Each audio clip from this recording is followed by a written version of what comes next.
හරි. අපි කලින් වීඩියෝ වලදී කතා කරා කොහොමද කන්ටිනියස් ඩේටා සෙට් එකක් ගත්තාම ඒ ඩේටා සෙට් එකෙන් අපි ක්ලාස් ඉන්ටර්වල් හදාගන්නේ කියන එක.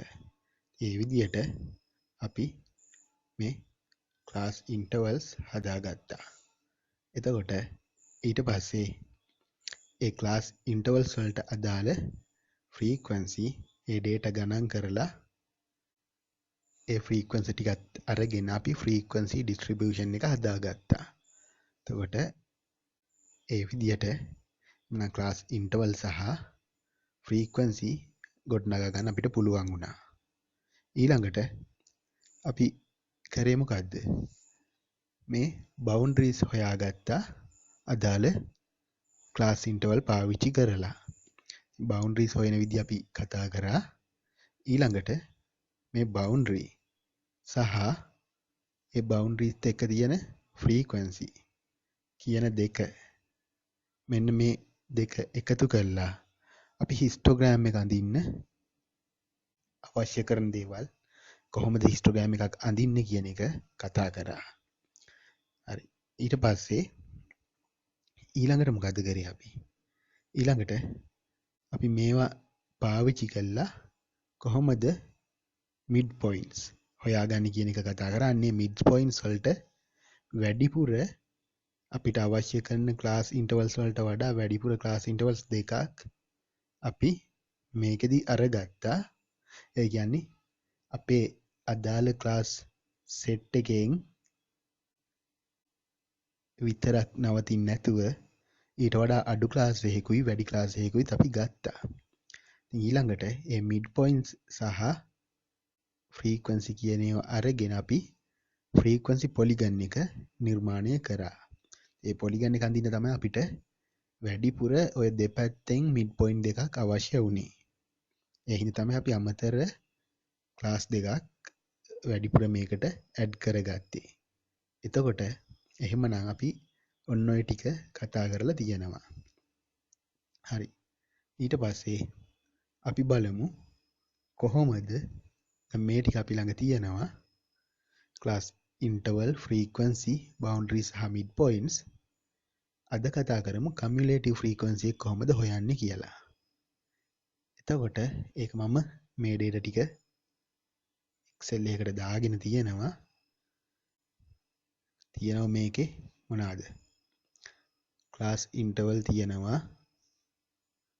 ඒකම බවුන්ඩරිස් තියෙනවා, මිඩ් පොයින්ට්ස් ටික තියෙනවා, ෆ්‍රීකවන්සි තියෙනවා. ඒ කියන්නේ අපි කලින් හොයාගත්ත දේවල් තමයි මෙතන තියෙන්නේ. එතකොට ඊට අමතරව අපි කතා කරන්නේ කමියුලේටිව් ෆ්‍රීකවන්සි ගැන. ඉතින් මේ කමියුලේටිව් ෆ්‍රීකවන්සි එකේ ඇත්තටම තියෙනවා දෙකක්. ක්‍රම දෙකකට අපි හොයනවා. මොකද්ද? එකක් තමයි less than cumulative frequency, අනිත් එක more than cumulative frequency. ඔය ක්‍රම දෙකටම හොයන්න අපි දැනගන්න ඕන. හරි. එතකොට අපි මෙන්න මේ ටික ඒ කියන්නේ ඉස්සෙල්ලම බලමු මේ less than frequency තීරුව කොහොමද පුරවගන්නේ කියන එක. less than frequency තීරුව පුරවගන්න තියෙන විදිය මොකද්ද? හරි. ඒකේ මම අරගන්න මේ උඩම තියෙන අපි අමතර දාගත්තු එකේ cumulative frequency එක less than cumulative frequency එකේදී දාන්නේ බිඳුවම තමයි. අපි වැඩිපුර දාගත්තු එකේ. ඊළඟට එකේ 2. එතකොට කොහොමද අපි ඒක ගත්තේ? ඒක කරන්නේ මෙහෙමයි. අපි උඩම එකට කොහොමද දාගත්තේ? බිඳුව කියන අගය. ඒ බිඳුවට මේකේ ෆ්‍රීකවන්සි එකතු කරගත්තාම අපිට 2යි කියලා ගන්න පුළුවන්. හරි. එතකොට එහෙම ගත්තා. ඊළඟට මොකද කරන්නේ? මෙතෙන් තියෙනවා 2. දෙකට මෙන්න මේ අගය එකතු කරලා මෙතෙන්ට ගන්න පුළුවන් කොච්චරද? අපිට ගන්න පුළුවන් 2.8යි එතකොට 10යි. හරි ඒ විදිහට ගත්තා. එහෙනම් හරි 2.8යි 10යි කියලා ගත්තා. ඊළඟට තුන්වෙනි එකේ මොකද වෙන්නේ? තුන්වෙනි එකේ අපිට ගන්න පුළුවන් මොකද? දැන් තියෙන්නේ 10 නම් මොකද කරන්න ඕනේ? මේ 10ට ඊළඟ තීරුවට යද්දි තව ෆ්‍රීකවන්සි එක විදියට 18ක් එකතු වෙනවා. ඒ කියන්නේ කීයක් එන්න ඕනද? 10ට 18ක් එකතු වුණාම 28ක් එන්න ඕන. ඉතින් ඔය විදිය තමයි කමියුලේටිව් ෆ්‍රීකවන්සි එක අපි හදාගන්නේ.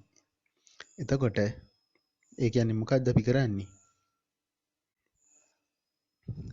අපි කරන්නේ පටන් ගන්න තැන කොහොමද බිඳුව තියෙන ඊළඟ ෆ්‍රීකවන්සි එක ලිව්වා. ඊට පස්සේ ෆ්‍රීකවන්සි අගයන් එකින් එක එකතු කර කර ගියා.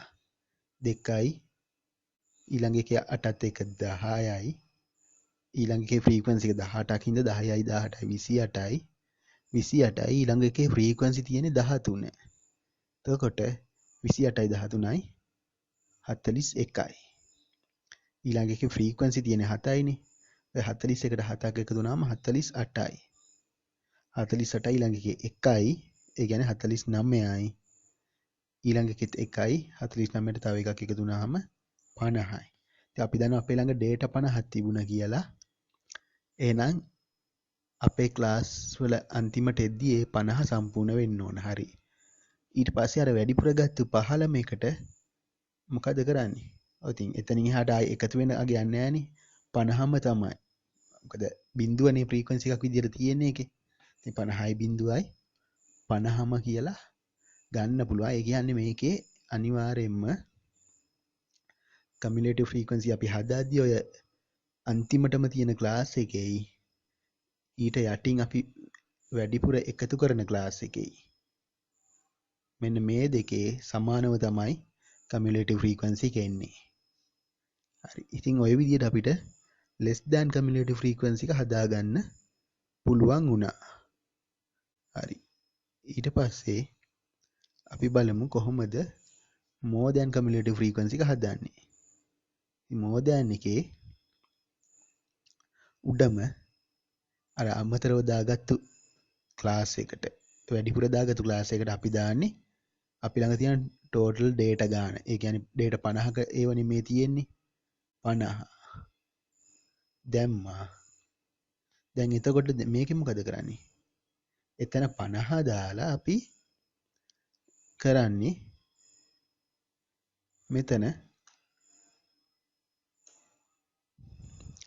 50යි ඊළඟ එකට එද්දී මොකද කරන්න ඕනේ? ඔතන 50 නම් මේ පෙළිය ෆ්‍රීකවන්සි එක 2යි දැන් යන්නේ අඩු කර කර. එතකොට මොකද්ද වෙන්න ඕනේ?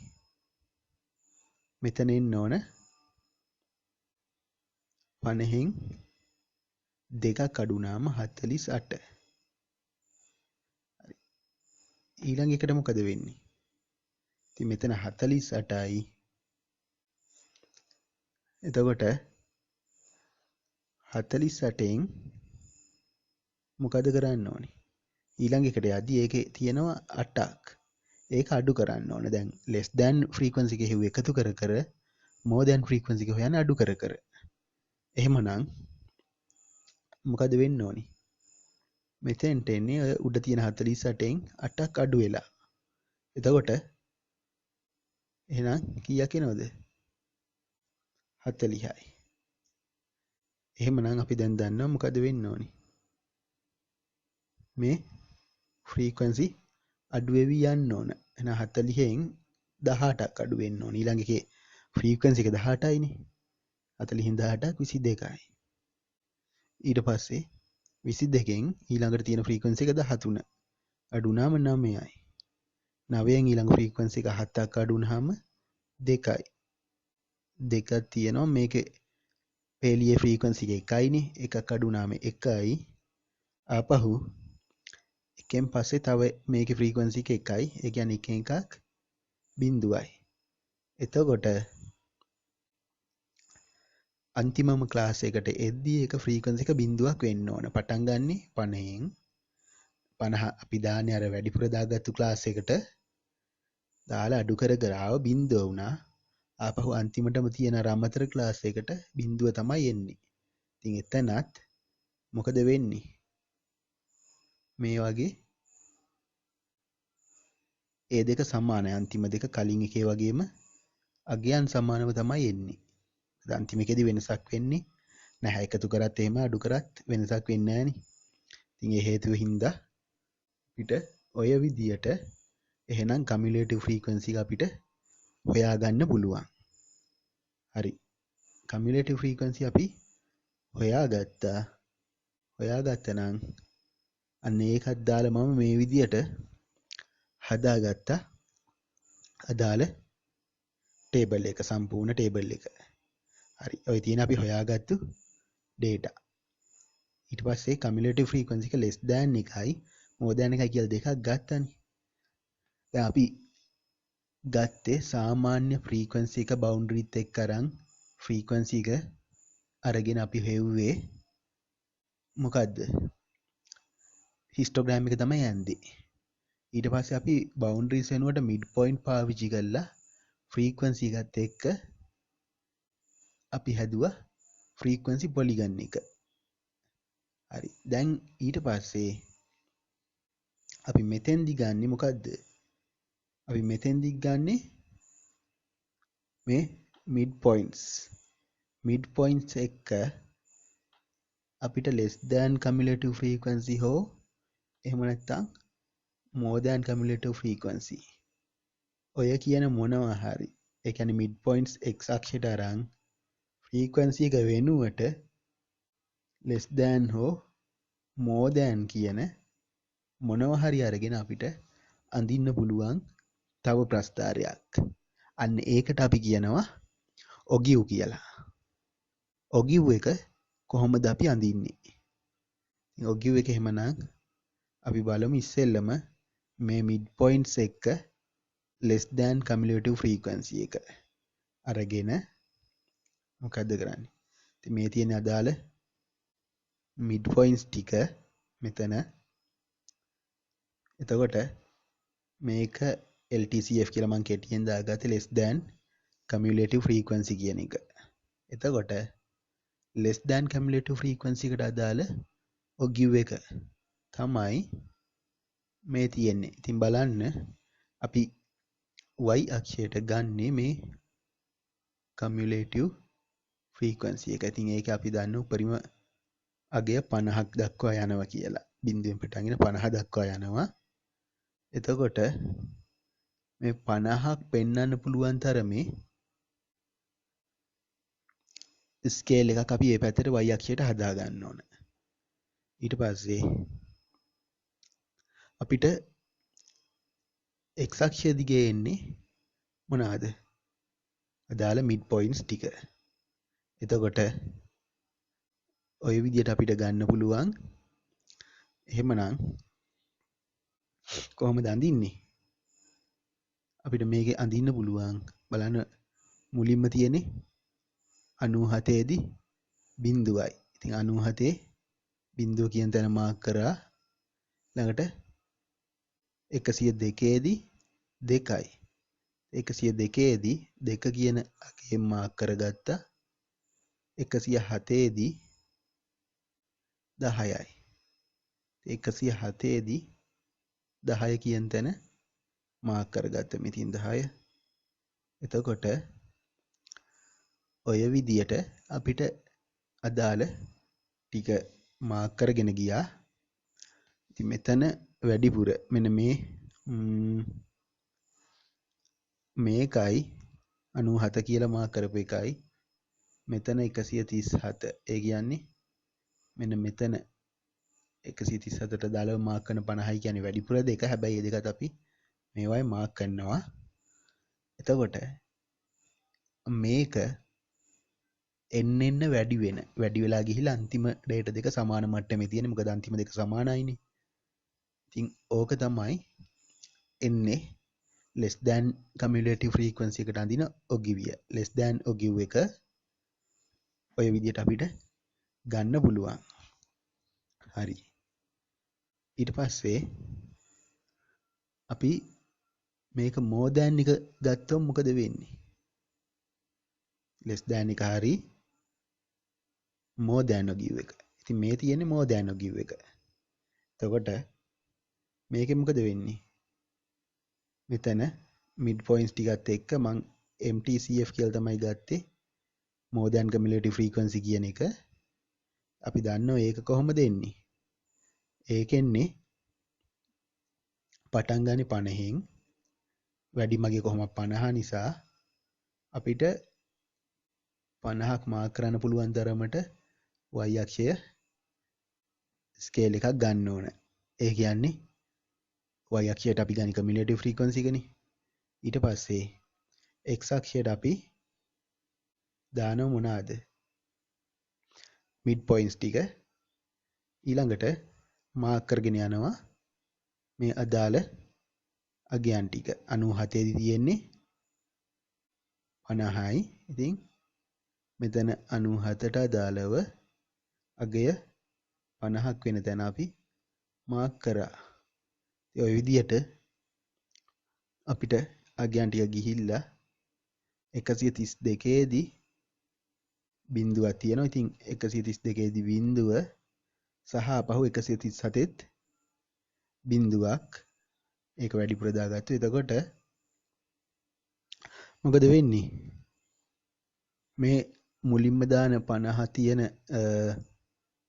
එකයි ඒ කියන්නේ 97 අගයයි 137 අගයයි කියන්නේ අපි අර වැඩිපුර දාගත්තු ඒවත් එක්ක අපි ඔන්න මාක් කරගත්තා. එතකොට more than ඔගිව් එක එන්නේ එන්නෙන් අඩු වෙන එකක්. අඩු වෙලා බිඳුවට යන එකක් විදියට තමයි more than ඔගිව් එක එන්නේ. ඔය වෙන වෙනම අපි less than එකටයි more than එකටයි frequency හොයාගත්ත cumulative frequency වෙන වෙනම ඔගිව් ඔය විදියට ඇන්දා අපිට සමහර වෙලාවට පුළුවන් ඔය දෙකම එකම ප්‍රස්ථාරයේ නිරූපණය කරන්න. කියන්නේ less than ඔගිව් එකයි more than ඔගිව් එකයි එකම ප්‍රස්ථාරේ. එතකොට මේ තියෙන එක කොහොමද? මේ නිල් පාටින් පෙන්නන්නේ මේකේ less than cumulative frequency එක. ඒකම අපිට මේ දුමුරු පාටින් වගේ පෙන්නන්නේ මොකද්ද? more than cumulative frequency. එතකොට less than නොගිව් එකයි more than නොගිව් එකයි එකම ප්‍රස්ථාරේ අපි ඇඳලා පෙන්නලා තියෙනවා මේ විදියට. එතකොට අපිට බලා ගන්න පුළුවන් මොකද්ද? මේ දෙක සාමාන්‍යයෙන් less than නොගිව් එකයි more than නොගිව් එකයි එකේම ඇන්දහම මේකේ අපිට ඇත්තටම එන්නේ මෙන්න මේ වගේ මේ රේඛාව වගේ හරහා සම්මිතිකව වගේ තියෙන්නේ දෙපැත්තට. එකම හැඩය අනිත් පැත්ත උඩ යට පැත්ත මාරු කරා වගේ එකම විදිහේ ප්‍රස්ථාර දෙකක් තමයි මෙතන අපිට ලැබෙන්නේ. එතකොට ඕක තමයි අපි ඔගිව් කියලා අරගන්නේ. එහෙනම් අපි දැන් දන්නවා මිඩ් පොයින්ට් වලට දාලව ෆ්‍රීකවන්සි එකතු කර කර ගිහිල්ලා less than cumulative frequency එක හදා ගන්නත් වැඩි මගෙන් පටන්ගෙන අඩු කර කර ගිහිල්ලා more than cumulative frequency එක හදා ගන්නත් ඒ දෙකටම ඒ කියන්නේ less than ඔගිව් එකයි more than ඔගිව් එකයි කියන දෙකම අඳින විදිහත් අපි දන්නවා දැන් එහෙමනම්. හරි. එහෙමනම් ඕක හරි. එතනින් එහාට අලුත් දෙයක් කරන විදිහ අපි ඊළඟ වීඩියෝ එකේදී කතා කරමු.